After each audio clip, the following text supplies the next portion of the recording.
আজকে অনেক দিন হয়ে গেছে মোমো খাইনি। মোমো আমার খুব পছন্দের একটা খাবার। যাই হোক, আজকে হচ্ছে মোমো বানাতে চলে আসছি।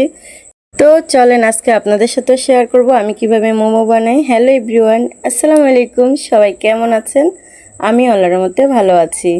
প্রথমে হচ্ছে আমি অনেকগুলো বুকের মাংস নিয়ে নিয়েছি, সেগুলোকে ব্লেন্ড করে নিয়েছি। আর এখানে হচ্ছে রসুন বাটা দিচ্ছি, পেঁয়াজ কুচি দিচ্ছি, কাঁচামরিচটা স্কিপ করছি কারণ আমার ছোট্ট ছেলের মোমো খুব পছন্দ। আরও হচ্ছে ঝাল একদমই খেতে পারে না, যেহেতু আমি ঝাল খাই না, ও আমার সাথে খেতে খেতে এখন ওও ঝাল খাইতে পারে না।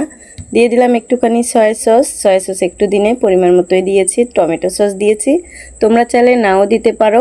আর টমেটো সসটা ব্যক্তিগতভাবে আমার ভালো লাগে, একটু ক্রিমি ক্রিমি হয়, আমার ভালো লাগে। যাই হোক, বেশ কিছুটা লবণ দিয়ে দিলাম।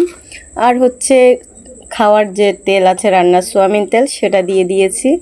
তারপর আমার মনে পড়লো লেবুটা তো দিই নাই। তারপর আবার ফ্রিজ থেকে লেবুটা নিয়ে কিছুক্ষণ এগুলোকে মেরিনেট করে লেবুটা হচ্ছে চিপে দিয়ে দিচ্ছি। লেবু দিলে একটু ভালো স্মেল আসে। আর এখানে দেখো আমি ঠিক এভাবে হচ্ছে মাংসগুলোকে ব্লেন্ড করে নিয়েছি।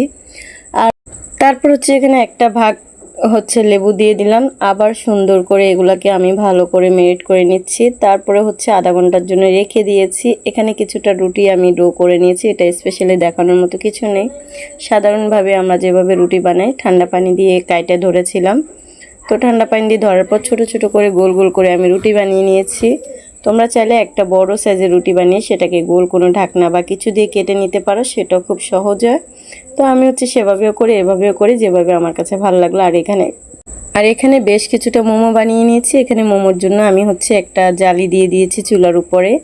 গরম পানিটা ফুটছে, তখন হচ্ছে আমি মোমোগুলো একে একে চুলায় বসিয়ে দিচ্ছি। আর আজকে আমার মোমোর সাইজগুলো এত বড় যে 4টার বেশি জালির মধ্যে আর আটেই নেই, এত বড় বড় সাইজ আমি বানিয়েছি। এক একটা পোটলার মতো হয়েছে। যাই হোক, আমি ভাবছি যে আমার না মোমো এত পছন্দ, আমি বলি যে একটা দুটো বানিয়ে কী লাভ, বড় বড় সাইজে বানাবো, ভালো লাগবে দেখতে।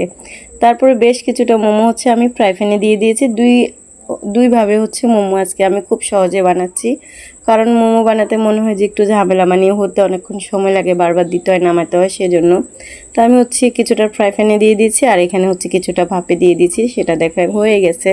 কি সুন্দর একটা স্মেল বের হয়েছে, যেটা বলার বাইরে।